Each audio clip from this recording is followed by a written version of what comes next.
Oke, Assalamualaikum warahmatullahi wabarakatuh. Kali ini kita akan belajar tentang sistem reproduksi pada manusia. Ini materi IPA kelas 9 semester 1. Nah, pada bab ini kita akan belajar 5 hal utama.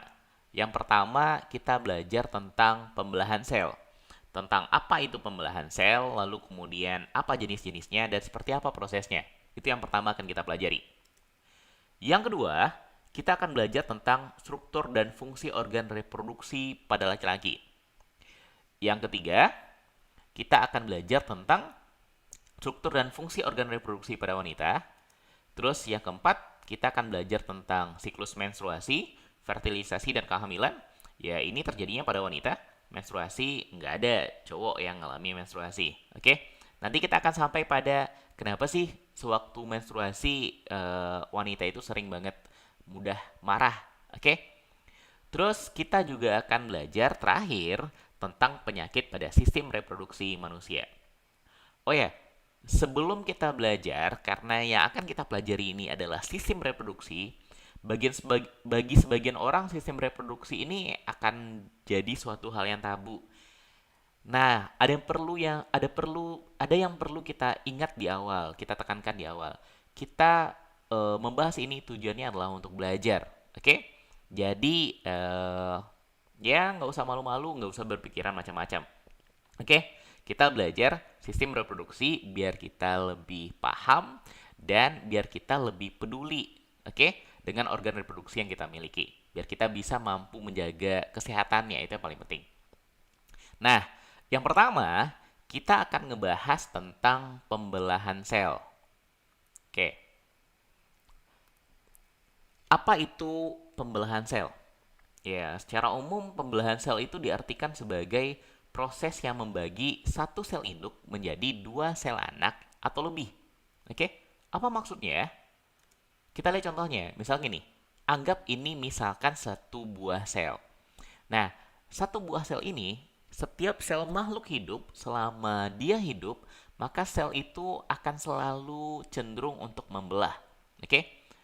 Apa tujuan membelah? Ya, biar makin banyak. Satu sel ini, dia bisa membelah menjadi dua buah sel yang sama. Nah, sel ini kita sebut sebagai sel anakan. Nah, masing-masing sel anakan juga bisa membelah menjadi dua sel anakan yang baru. Sehingga nanti kita akan peroleh 4 buah sel anak. Keempat buahnya ini masing-masingnya juga nanti bisa membelah. Sehingga jumlahnya makin lama makin banyak. Nah, ini terjadi pada semua makhluk hidup. Selama dia hidup, maka dia cenderung akan terus membelah sel ini. Cuma makin lama, makin tua, ketika usianya makin tua, maka kemampuannya untuk membelah akan semakin kecil. Oke, contohnya orang tua. Ketika kita semakin tua, maka sel-sel tubuh kita akan makin lambat membelahnya. Prosesnya akan terjadi semakin lambat. Terus, apa tujuan sel itu membelah? Tujuan sel membelah, pertama, tujuannya adalah untuk pertumbuhan. Dulu waktu kelas 7 udah pernah belajar tentang pertumbuhan kan? Apa yang dimaksud dengan pertumbuhan? Pertumbuhan kalau secara biologi diartikan sebagai proses penambahan ukuran yang nggak bisa balik lagi. Apa contohnya? Misalkan nambah tinggi. Kalian kalau nambah tinggi, mungkin nggak nanti jadi pendek lagi? Nggak mungkin. Oke? Terus nambah kepintaran misalkan. Nambah kepintaran ini contohnya kayak gini. Dulu waktu bayi eh, bisanya cuma nangis doang. Sekarang udah bisa ngomong, udah bisa ketawa, udah bisa jalan, lari. Itu kita sebut sebagai pertumbuhan. Gara-gara ada sel-sel otak yang tumbuh. Oke, ada bagian-bagian pada otot kita yang tumbuh dan nggak mungkin balik lagi. Oke. Nah, ya contohnya kayak tadi. Nih, ada bayi yang awalnya cumanya bisa tidur aja. Nanti dia tumbuh menjadi bayi yang bisa merangkak. Oke, kepandaiannya nambah. Terus nanti dia tumbuh lagi menjadi anak-anak, anak-anak yang ya yang ceria atau yang cengeng seperti ini. Oke? Yang lebih tinggi, yang lebih berat. Terus kemudian dia tumbuh lagi menjadi seorang remaja. Oh, ini remaja pemarah. Terus tumbuh lagi menjadi seorang yang dewasa. Nah, proses ini kita sebut sebagai proses pertumbuhan. Pada pertumbuhan ini sangat penting peranan dari pembelahan sel. Kalau tidak ada pembelahan sel, nggak mungkin kita mengalami pertumbuhan seperti ini. Oke? Ini yang pertama. Tujuan pembelahan sel yang pertama adalah untuk pertumbuhan. Yang kedua, pembelahan sel berfungsi untuk perbaikan. Apa yang biasanya diperbaiki? Ya, sesuatu yang rusak. Nah, tubuh kita juga bisa mengalami kerusakan. Kerusakannya bisa terjadi pada tingkat sel, atau pada tingkat jaringan, ataupun pada tingkat organ. Oke? Apa contoh kerusakan yang paling sederhana? Yang paling sering kita alami? Luka. Oke? Luka adalah salah satu contoh kerusakan yang perlu diperbaiki. Nah, ini ada contohnya. Nih, dia ngalami luka pada jari tangannya. Nah, luka itu makin lama, ya dia bisa sembuh sendiri. Kadang-kadang nggak perlu diobati, dia bisa sembuh sendiri. Kenapa bisa sembuh? Gara-gara sel-sel yang berada di dekat luka itu mengalami pembelahan, sehingga lukanya bisa ditutup oleh sel-sel yang baru. Nah, kalau sering kita perhatikan, setiap ada luka, biasanya ada bekasnya. Bekas lukanya biasanya, kalau misalkan lukanya berupa sayatan, maka pada bagian sayatan itu biasanya lebih pucat daripada sekelilingnya. Kenapa lebih pucat? Ya karena diisi oleh sel-sel yang baru diproduksi. Sementara sekitarnya itu berupa sel-sel yang lebih lama, sehingga yang baru kelihatan lebih pucat. Oke, ini yang kita maksud dengan perbaikan. Dan perbaikannya nggak hanya berupa luka saja. Oke, sel-sel tubuh kita biasanya selalu berganti. Sel-sel tua diganti sama sel-sel yang baru. Terus, yang ketiga, pembelahan sel bertujuan untuk proses reproduksi. Nah, apa itu reproduksi? Reproduksi adalah perkembangbiakan. Oke? Beranak, lalu kemudian anaknya beranak lagi, itu kita sebut sebagai reproduksi. Nah, pembelahan sel dengan tujuan reproduksi ini terjadi pada sel-sel kelamin. Kalau pada laki-laki kita nyebutnya sebagai sperma, kalau pada perempuan kita nyebutnya sebagai sel telur. Oke? Yang kalau terjadi fertilisasi atau pembuahan nanti akan menghasilkan janin, calon manusia yang baru.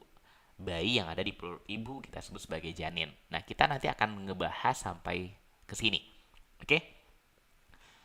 Ini tujuan dari pembelahan sel. Jadi ada tiga. Yang pertama untuk pertumbuhan, yang kedua untuk perbaikan, dan yang ketiga untuk reproduksi. Ini tiga tujuan utama pembelahan sel. Nah, sekarang kita ngebahas tentang apa jenis-jenis dari pembelahan sel. Oke? Ada dua jenis utama dari pembelahan sel. Ada namanya pembelahan mitosis, ingat mitosis, dan pembelahan meiosis. Oke? Ada mitosis, ini kita lingkari. Ada meiosis. Mito sama mio. Oke? Nah, apa beda di antara keduanya? Perbedaannya, yang pertama, berdasarkan jumlah sel anakan yang dihasilkan. Mitosis itu akan menghasilkan satu sel anakan. Jadi satu buah sel yang mengalami pembelahan mitosis akan menjadi dua buah sel yang baru.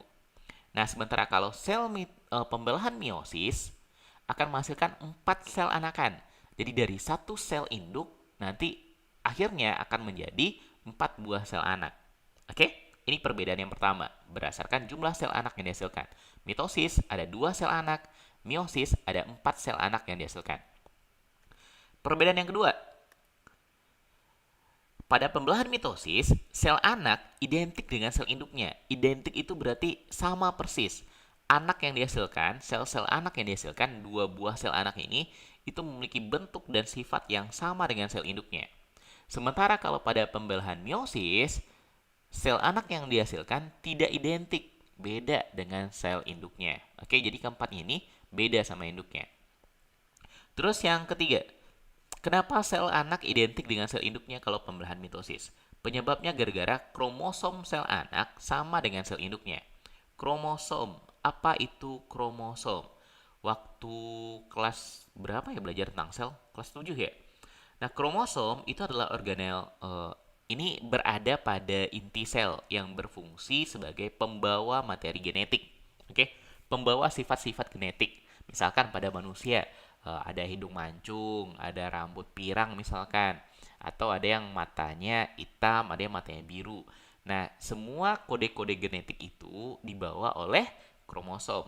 Oke, ciri-ciri atau sifat-sifat manusia itu ada pada kromosomnya sel. Nah, kalau pada mitosis, kromosom sel anak, sel hasil pembelahannya sama dengan sel induknya. Oke? Atau sering disebut sebagai diploid atau 2N. 2N ini berarti kromosomnya berpasangan, sama halnya seperti induknya.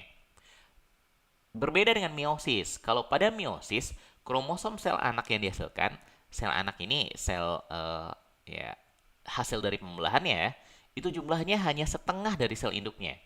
Jadi kalau induknya 2N, maka anaknya, sel anaknya itu punya kromosom yang jumlahnya adalah N. Sering disebut dengan istilah haploid. Oke, beda kan? Diploid berarti 2N, kromosomnya sama dengan kromosom induknya, jumlahnya sama. Sementara kalau meiosis, dia sifat sel anaknya adalah haploid atau N, kromosomnya setengah dari sel induknya. Oke, ini perbedaan yang ketiga.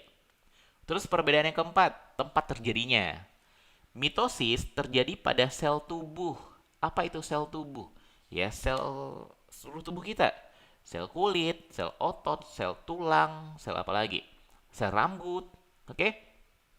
Terjadi pada sel tubuh dalam proses pertumbuhan. Misalkan rambut makin panjang. Oke? Kita makin tinggi gara-gara tulang yang makin nambah. Oke? Terus pada perbaikan, ada luka, nanti diperbaiki.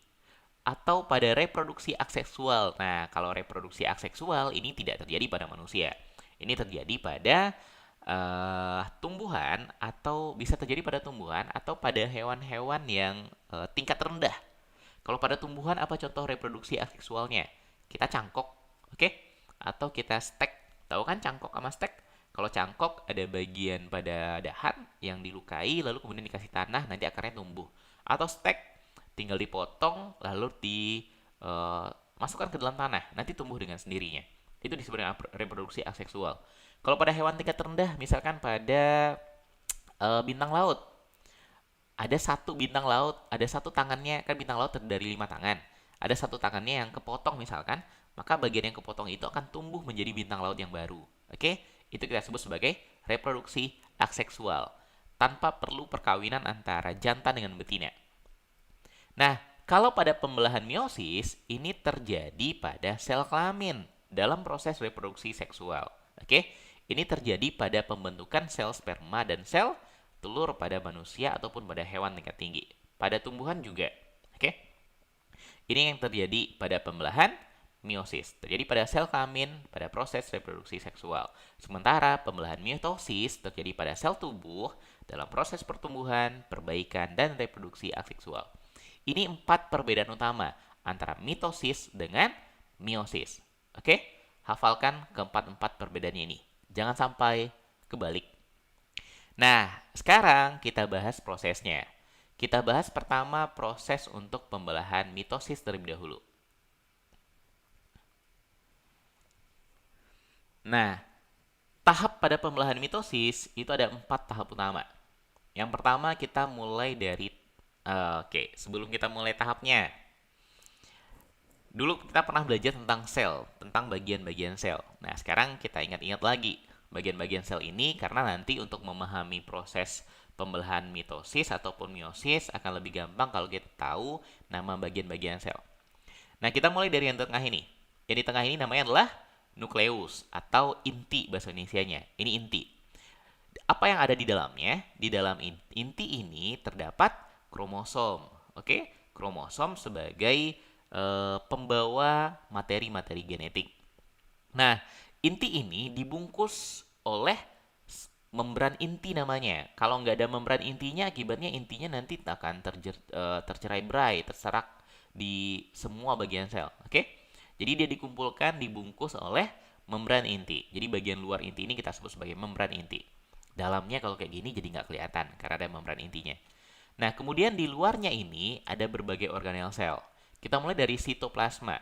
Jadi cairan sel yang ada di dalam sel ini, nanti ada cairan disebut sebagai sitoplasma. Dan organel-organelnya ini melayang di dalam cairannya.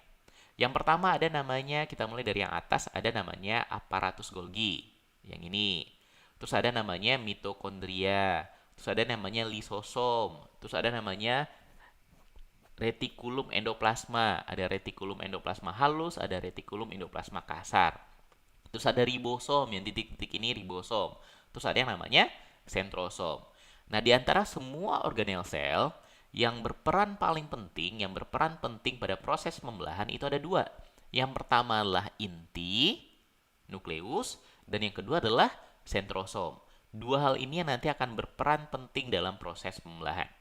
Nah, apa fungsinya? Sekarang kita lihat. Oke, pada pembelahan mitosis, proses pertama disebut sebagai profase. Oke, ini gambar sel yang tadi. Ini tadi intinya, terus yang ini adalah sentrosom. Oke, tadi sentrosomnya cuma ada sepasang sentriol. Jadi masing-masing ini nanti disebut sebagai sentriol. Oh, lowbat. Kita pause dulu ya. Oke, kita lanjutkan.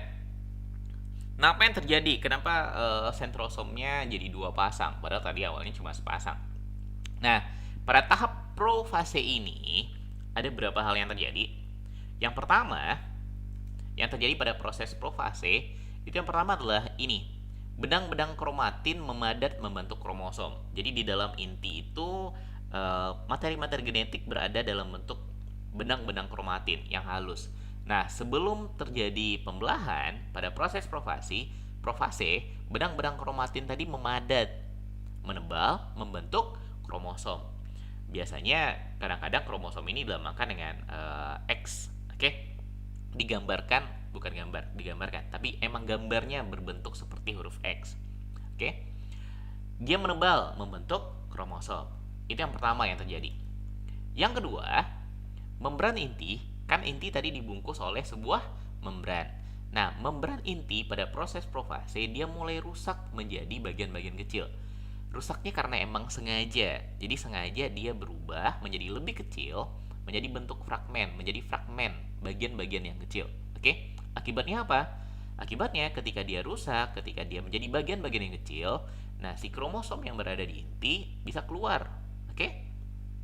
Terus yang ketiga yang terjadi, sentrosom tadi membelah sehingga jadi dua pasang sekarang. Lalu memisah menjadi kutub yang berlawanan. Sepasang sentrosom kalau di sini menuju ke atas, sepasang lagi menuju ke bawah. Lalu kemudian mereka terhubung dengan yang namanya gelondong pemisahan atau benang spinel. Jadi yang warna kuning mirip benang ini kita sebut sebagai benang spinel atau gelondong pemisahan. Oke, benang spindel, sorry. Nah, nanti berfungsi untuk menarik kromosom. Oke, itu tahap yang pertama. Namanya adalah tahap profase. Nah, sekarang kita lanjut ke tahap berikutnya disebut dengan tahap metafase. Nah, si membran intinya kan udah hilang, maka si kromosomnya udah bebas berada di dalam sel, udah berada di luar inti, nggak lagi ada di dalam inti, tapi di dalam sitoplasma dia sekarang. Nah, pada proses metafase, satu hal yang utama terjadi itu adalah yang pertama, sentrosomnya udah berada di kutub. Yang satu ada di atas, yang satu ada di bawah. Oke? Kemudian, si kromosom-kromosomnya ini berjejer di tengah, persis berada di tengah-tengah yang disebut sebagai bidang pembelahan. Kenapa disebut dengan bidang pembelahan? Karena garis ini tempat dia membelah nanti. Tempat selnya terbelah nanti berada di garis ini. Dan si kromosom udah berjejer di sana. Oke? Udah bersiap-siap untuk membelah. Jadi kromosomnya yang dibelah terlebih dahulu. Ini proses yang kedua. Namanya metafase. Yang pertama, profase. Yang kedua kita sebut sebagai metafase. Oke? Lanjut, proses yang ketiga. Proses ketiga kita sebut sebagai proses anafase. Nah, coba perhatikan gambarnya. Apa yang terjadi pada kromosomnya? Kromosom yang tadi berjejer, oke, di bidang pembelahan di tengah-tengah, sekarang ditarik oleh sentrosomnya. Sentrosom atas narik ke arah atas, sentrosom yang berada di bawah narik ke arah bawah, sehingga kromosomnya jadi terpisah. Oke, jadi terbelah kromosomnya. Sebagiannya pergi ke atas, sebagiannya lagi pergi ke bawah. Itu yang terjadi. Namanya kromatid istilahnya. Jadi kromatid saudara dari setiap pasangan, ini awalnya berpasangan, memisah menuju kutub yang berlawanan. Ada yang menuju kutub atas, ada yang menuju kutub bawah. Oke? Oke, ini yang terjadi pada proses anafase. Jadi yang pertama tadi namanya adalah profase, yang kedua metafase, dan yang ketiga adalah anafase. Oke? Nah, berikutnya proses yang keempat dan yang terakhir pada proses pembelahan mitosis ini. Kita nyebutnya telofase. Kromosom yang udah terpisah, yang udah ke atas sebagian dan ke bawah sebagian, berikutnya mulai dibungkus lagi oleh membran inti. Jadi membran inti yang tadi awalnya di profase mulai menghilang, oke, berubah menjadi fragmen. Di bagian telofase, membran inti kembali lagi membungkus kromosom. Oke, masing-masing ada di sel yang atas dan ada di bagian bawah. Oke, jadi nanti akan dihasilkan dua buah sel dengan dua buah inti. Terus yang kedua, si kromosomnya mulai meregang. Kan tadi pada profase kromosom dibentuk, kromatin memadat membentuk kromosom. Nah, sekarang kromosomnya akan meregang lalu akan berubah lagi jadi benang-benang kromatin. Oke? Jadi benang-benang halus kromatin. Terus berikutnya yang tiga yang terjadi, terbentuk cincin pembelahan. Yang mana cincin pembelahan itu berupa lekukan ini. Oke? Di lekukan inilah kemudian sel akan membelah. Sel akan terbagi dua. Satu sel ada di atas dengan satu sel ada di bawah. Sel yang persis sama seperti sel induknya, oke, dengan jumlah kromosom yang sama, oke, sehingga dihasilkan ada dua sel anakan. Nah, ini kita sebut sebagai proses mitosis. Ingat prosesnya, profase yang pertama, metafase, anafase, sama telofase, oke. Perhatikan gambarnya baik-baik karena biasanya ini nanti ditanya, oke, di ujian biasanya nanya ini. Bisa aja pertanyaannya berupa gambar, lo ditanya nama prosesnya apa, oke, atau ditanya seperti apa urutannya, profase, metafase, anafase, dan yang terakhir adalah telofase. Oke, nah sekarang kita lanjut. Tadi kita udah ngebahas yang mitosis, sekarang kita bahas pembelahan meiosis. Nah, kalau pada pembelahan meiosis ini tahapnya agak sedikit lebih banyak. Kan tadi kalau pembelahan meiosis yang dihasilkan adalah 4 sel anakan dan prosesnya lebih banyak, lebih panjang. Nah, proses yang pertama kita nyebutnya sebagai profase. Ini kita zoom aja dulu. Ini zoom kalau nggak salah nih. Nah, ini. Nah, pada proses profase ini pada proses yang pertama kita nyebutnya sebagai profase 1. Oke?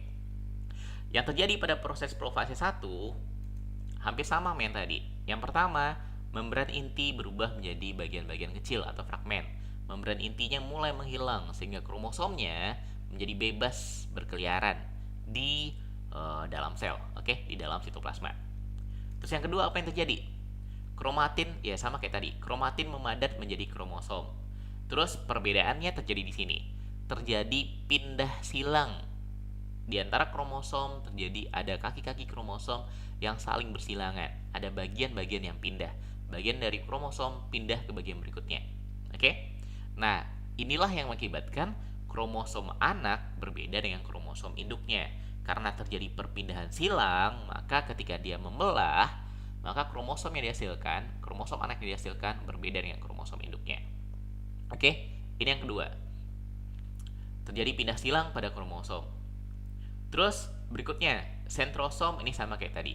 Terbentuk sentrosom, sentrosomnya membelah sehingga terjadi dua pasang, lalu kemudian memisah menuju kutub. Yang satu ke kutub bawah, yang satu ke kutub atas. Terus terbentuk gelondong pembelahan atau benang spindel istilahnya. Oke? Ini proses yang pertama. Kita nyebutnya sebagai proses profase. Oke? Terus yang kedua disebut sebagai proses metafase 1. Kalau tadi profase 1, yang kedua disebut dengan metafase 1. Mirip yang terjadi sama metafase pada mitosis. Nah, pada metafase 1 ini yang terjadi, kromosom berjejer pada bidang pembelahan. Oke? Jadi kromosom yang udah keluar dari intinya udah nggak ada lagi, lalu kemudian berjejer. Terus sentrosomnya, nih sentrosom, itu udah ada pada kutub dan bersiap-siap menarik kromosom. Oke? Terus tahap ini nanti dilanjutkan oleh tahap ketiga yang kita sebut sebagai anafase 1. Nah, pada proses anafase, kromosom yang udah berjajar ditarik oleh sentrosomnya ke atas dan ke bawah sehingga terpisah dua. Oke? Kromosom homolog memisah dan bergerak ke kutub. Terus, proses yang keempat adalah proses telofase. Pada proses telofase, membran inti mulai terbentuk kembali. Mulai terbentuk membran inti. Oke? Lalu kemudian terbentuk lekukan untuk membagi sel menjadi dua. Ada lekukan, nih lekukan ini. Tempat nanti sel akan membelah. Oke? Terus kemudian, ya sama seperti tadi, ini nanti akan menebal. Ini nanti akan menebal. Tapi sebelumnya, ya dia akan menebal, membentuk kromosom akan membentuk kromatin lagi. Ini kita sebut sebagai telofase 1. Nah, ini tahap pertama. Ini disebut sebagai meiosis 1 istilahnya. Jadi dari tahap pertama dari profase 1 sampai telofase 1, 4 tahap pertama ini disebut sebagai meiosis 1. Oke? Nah, meiosis tidak berhenti sampai di sini. Nah, ketika ini udah membelah, proses pembelahannya nanti disebut sebagai sitokinesis. Terjadi sitokinesis sehingga dibentuk dua sel anakan yang haploid. Nah, berikutnya ada proses yang kita sebut sebagai profase 2. Ini kita nyebutnya profase 2. Jadi dari telofase 1 nanti menjadi profase 2. Apa yang terjadi di profase 2? Mirip seperti yang terjadi di profase 1. Setiap sel anak yang tadi dihasilkan, kan telofase 1 nanti mengalami sitokinesis. Sitokinesis ini istilah untuk proses pembelahannya. Dia terpecah menjadi dua. Masing-masing sel anak akan mengalami profase 2. Yang terjadi pada profase 2 ya sama kayak tadi. Sel anakannya ini sifatnya haploid. Kromosomnya setengah dari kromosom induknya. Tadi induknya kalau kita perhatikan ada 1, 2, 3, 4. Ada 4 kromosom. Jadi yang berbentuk X ini disebut dengan satu kromosom. 1, 2, 3, 4. Nah, masing-masing sel anak sekarang tinggal 2 kromosom. Oke? Maka disebut sebagai sel anakan yang haploid. Nah, pada profase 2, ya yang pertama terjadi itu terbentuk gelondong pembelahan atau benang spindel. Si sentrosomnya akan bergerak menuju kutub. Terus kemudian membran inti berubah menjadi bagian-bagian kecil atau fragmen, ya sama seperti tadi. Sehingga nanti si kromosomnya, si kromatidnya bebas bergerak, yang nanti akan mulai bergerak ke bidang pembelahan, ke tengah-tengah. Kemudian tahap yang kedua kita nyebutnya sebagai tahap metafase. Nah, pada tahap metafase ini, ya sama kayak tadi, si kromatid tadi atau si kromosom itu udah persis berada di tengah-tengah.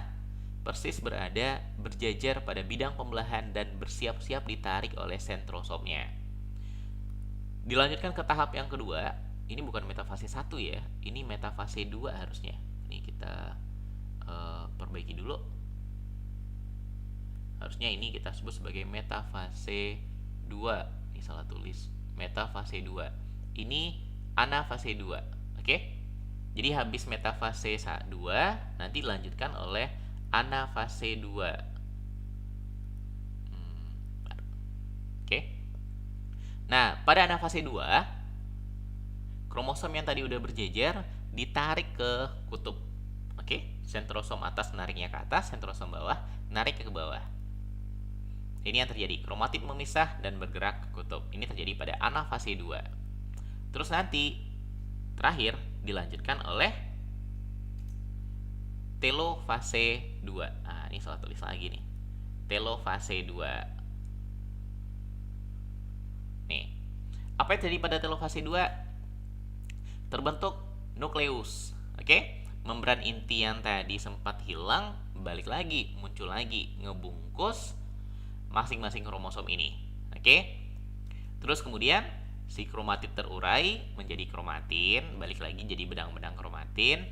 Terus kemudian ada bidang lekukannya. Yang bidang lekukannya ini nanti akan mengakibatkan sel terpisah, sehingga nanti akan dihasilkan 4 buah sel anakan. 1, 2, 3, 4. Proses pemisahannya kita sebut nanti sebagai sitokinesis. Oke? Ini yang terjadi. Nah, pada proses meiosis ini, dari profase 1 sampai telofase 1, ini kita sebut sebagai meiosis 1 tahap pertama dari profase 1 sampai telofase 1. Ada 4 tahap. Oke. Nah, dari profase 2 sampai telofase 2 ini kita sebut sebagai meiosis 2. Jadi dia terdiri dari 2 tahap utama. Meiosis 1, profase 1, metafase 1, anafase 1, dan telofase 1. Kemudian meiosis 2 dari profase 2 sampai telofase 2. Ujung-ujungnya menghasilkan 4 sel anakan yang bersifat haploid. 4 sel anak yang haploid. Apa arti haploid? Punya kromosom setengah dari kromosom induknya. Induknya punya, kalau di gambar ini ada 4 kromosom, sementara masing-masing anaknya punya 2 kromosom. Itu kita sebut sebagai sel yang haploid. Oke? Nah, ini bagian terakhir dari pertemuan pertama ini. Kita belajar tentang pembelahan sel. Oke? Ada mitosis dan ada meiosis. Perhatikan perbedaannya dan hafalkan masing-masing tahapnya tadi. Oke? Nah, pada video berikutnya kita akan ngebahas